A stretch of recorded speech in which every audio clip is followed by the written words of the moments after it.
Hey, friends, welcome back to the Lead with Hope podcast. I am so glad you're here. Now, today's episode is going to be a little bit personal because I just had a birthday. And if you're friends with me on Facebook, you probably know that because Facebook does birthdays really, really well.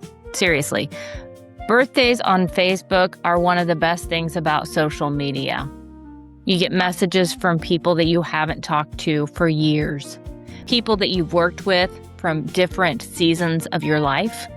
And suddenly, for one day, your entire history seems to show up in those notifications. And I absolutely love it. I felt incredibly blessed by my family and my friends, and blessed by the people that I've walked through those different seasons of my life with. And every birthday has a way of reminding me that life is not measured by the number of years that we've lived. It's measured by the people, purpose, and the moments that fill those years. So I want to say thank you to everyone who took a minute to send me a message on Facebook, posted something on my timeline, or sent me a text. You made me feel very loved, and for that, I'm grateful. But birthdays also make me think. And for me, my birthday has become a reset. Not a new year, new me kind of reset. I'm not trying to be somebody else. I'm trying to become a little more intentional about becoming the person God is calling me to be in this season. One of those changes is in my health. I recently had blood work done, and I am beginning a health journey with a functional medicine doctor. My triglycerides were high. I mean, really high. And so I am making some changes, and I'm really looking forward to learning more about what my body needs, not just reacting when something isn't working or something feels wrong, but paying attention to the whole picture. What I'm putting in my body, my nutrition, my movement, my sleep, my stress, my energy levels, and my overall wellness.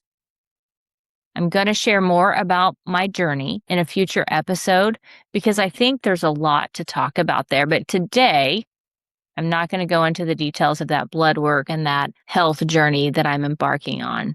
Today, I want to talk to you about something else. It's about the goals that I've set for this next year of my life. Here is something I've learned about goals. A goal doesn't change your life because you write it down. A goal changes your life when you create a system for actually living it. So this year I have 3 goals, and I'm going to revisit these goals every 90 days with my accountability partner. Not once a year, not when I remember, but I'm going to schedule it in my calendar every 90 days. Because 90 days is long enough to create some meaningful change, and it's short enough that you can't keep telling yourself, I'll start later. Here's goal number 1. And by the way, these are all goals that you can implement in your life too, and you can embark on this journey with me. Goal number 1, take better care of the one body that I've been given. My first goal is my health. I am planning to build sustainable health routines that support the person I am becoming in this next season. That means working with this functional medicine doctor. It means paying attention to my nutrition. It means moving my body every day consistently. It means prioritizing sleep and recovery.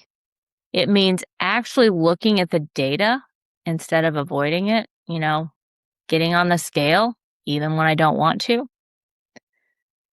But my goal isn't just weight loss. It's to feel better, to have more energy, and to build a healthier foundation for the years ahead. My mom died very young. She had cancer and she died at the age of 44. I want to be here for a long, long time to enjoy my family, my kids, my grandkids, and to do that with a good quality of life. And these goals, they're going to help me build that. So over the next 90 days, I'm going to focus on consistency and not perfection. I am just going to get 1% better every day. Perfection is exhausting, but progress is sustainable. Goal number 2. I'm building this business, Spark Hope EDU, and I'm going to build with focus, not frenzy. My second goal is connected to my work. I have so many ideas, and if you know me, you know this is not exactly breaking news. I could see a good idea and think, oh, we could do this and this and this. And what if we, and suddenly I have 47 projects going all at the same time. So this year, my goal is to practice focus. That means being very clear about who I serve, the problem I solve, and the work that matters most.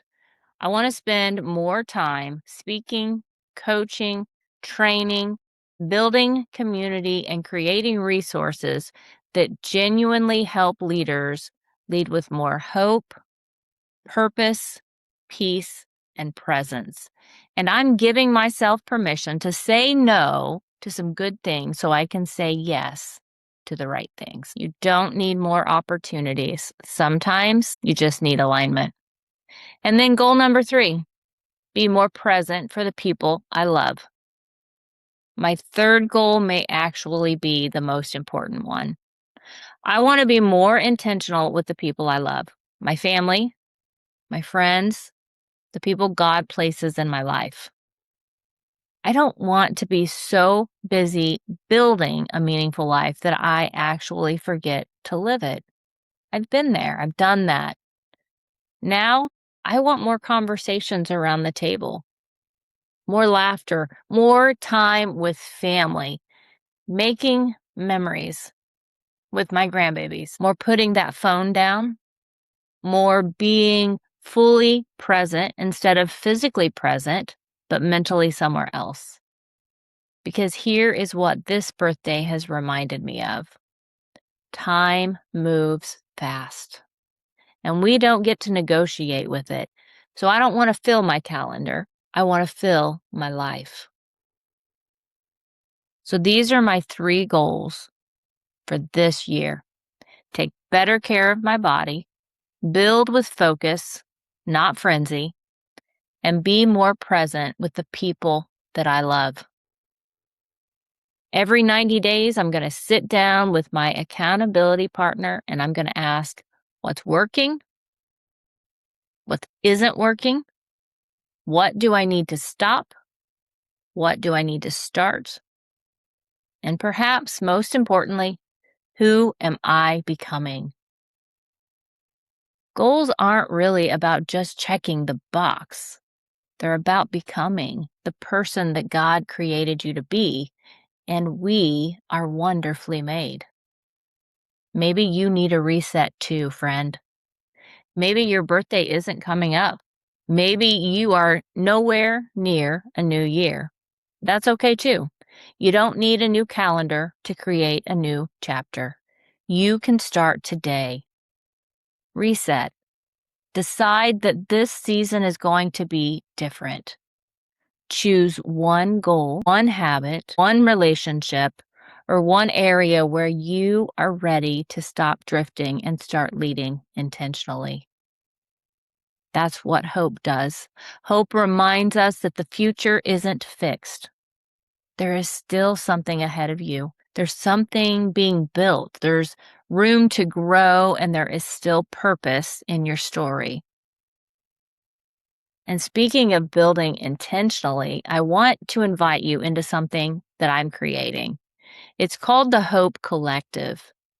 And the Hope Collective is a VIP coaching and networking experience for leaders who don't just want to consume more information. They want to grow. They want accountability. They want meaningful relationships and honest conversations. This space is for leaders who want to work on themselves while also being around people who are committed to becoming better leaders. It's about creating a space where you can step back, get clear, get supported, and move forward. And I am intentionally keeping this group small. There will only be 20 spots. I don't want this to become another giant online group where you join, get added to 14 notifications, and then never hear from anyone ever again. I want this to feel personal, connected, valuable, and honestly a little exclusive. So if something in you is saying, I think this is the season where I need a space like that, send me an email. Tell me you're interested in the Hope Collective, and I'll add you to the list. Once these 20 spots are filled, they're filled. And I would much rather have 20 people who are truly committed to doing the work than 200 people who are just watching from the sidelines. Before you go today, I want to ask a small favor. If this podcast has encouraged you, challenged you, or given you something to think about, would you take a moment to subscribe and rate the show? Every rating helps us share this message of hope with busy leaders who need it. And if you know someone who needs a reset right now, send this episode to them. Sometimes the most powerful thing that we can do for someone isn't giving them the answer. It's simply to remind them, you don't have to stay where you are. You can start over. Reset, choose hope, and lead yourself and the people around you with intention. Thanks for being here, and here's to the next version of me and of you. Here is to more health, more focus, more presence, and more purpose. And as always, keep leading with hope. I'll see you next time.